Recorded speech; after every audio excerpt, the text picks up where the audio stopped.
Bien. Donc, dans la vidéo précédente, nous avions appris à nous servir d'Excel comme une calculatrice. C'est vraiment très basique. Tout l'intérêt d'Excel, euh, ça va pas être de l'utiliser comme une calculatrice, ça va être de se servir des cellules. Par exemple, ici, nous avons rentré les données du problème.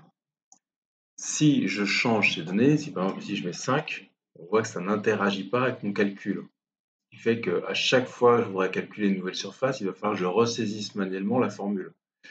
L'intérêt d'Excel, c'est de séparer tout ce qui est donné de tout ce qui est calculé. D'accord? À la limite, l'intérêt, ce serait d'écrire les données d'un côté et de faire tout ce qui est calculatoire à part, de manière à ne pas se mélanger les pinceaux. Donc, par exemple, pour cette cellule-là, plutôt que de taper directement dans la cellule, ce que je vais faire, je vais taper égal et je vais dire égal C2. Donc, vous voyez, regardez, quand je clique sur cette cellule, si je valide en appuyant sur Entrée, il me tape 5, c'est-à-dire qu'il a écrit égal C2, dans la ligne de saisie, C2. C'est exactement comme une bataille navale. Colonne C, ligne 2, j'ai la valeur 5, et il va la chercher. Donc là, tout ce que j'ai à faire, si je tape, je mets égal C2, que multiplie. Et avec les petites touches de flèche de mon clavier, je peux me déplacer. Normalement, voilà, ça forcément, ça ne marche pas. Mais normalement, je peux aller chercher les autres. Vous, ça doit marcher. Je ne sais pas pourquoi ça ne marche pas. Je revalide.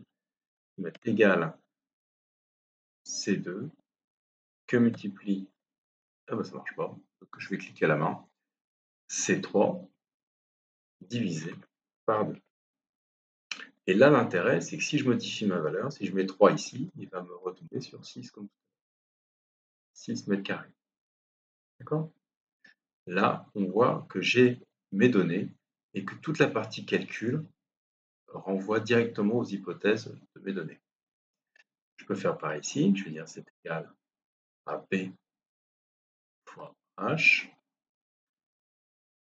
Là, je vais dire que c'est égal, je n'ai pas les valeurs, mais bon, vous voyez le principe. Ici, je pourrais mettre c'est égal à pi que multiplie r au carré, donc cette valeur-là, puissance 2.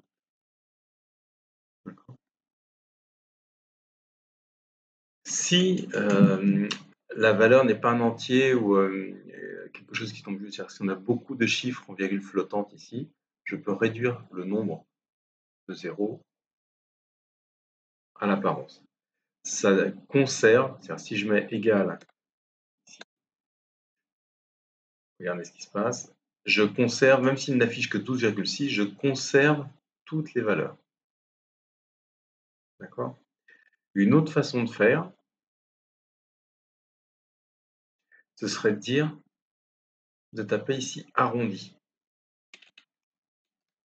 Alors, je vais vous montrer, donc, soit vous le tapez directement, soit on va aller le chercher. Je vais l'écrire à côté, juste pour que vous voyez la différence. Égal, arrondi. Et vous voyez, il me donne une aide ici. J'ai plusieurs types d'arrondis. Par exemple, je pourrais dire arrondi supérieur. Arrondi.sup. Vous voyez, il m'écrit. Je vais mettre la parenthèse. Il m'indique ici, il me met une aide pour pouvoir compléter les champs. Les champs, c'est les petites valeurs qu'il y a là. Je vais mettre arrondi sup de quel nombre? Celui-ci. Et à combien de virgules je veux l'arrondir? Par exemple, je vais lui dire avec 2 chiffres après la virgule. Ça, et voilà. Là, la différence, c'est si j'essaye d'augmenter, vous voyez, j'ai vraiment arrondi. Je perds tous les nombres qu'il y a après.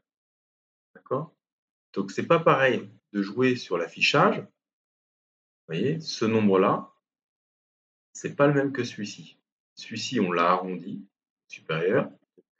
Si je rajoute un chiffre après la virgule, on a 12,570. Alors que celui-ci, on l'a laissé, on a juste joué sur l'affichage. Il a gardé toute la précision. D'accord?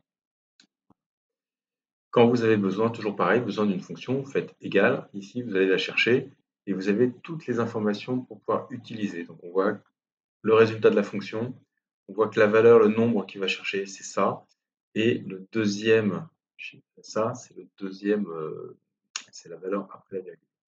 Vous ferez attention aussi, selon que vous ayez mis votre clavier en français, en anglais, des fois le chiffre virgule, enfin le caractère virgule, ça peut être le point. selon comment vous avez configuré votre Excel. Voilà, donc là, c'est la première étape, c'est pouvoir remplacer par des formules, par des formules qui font appel à une banque de données.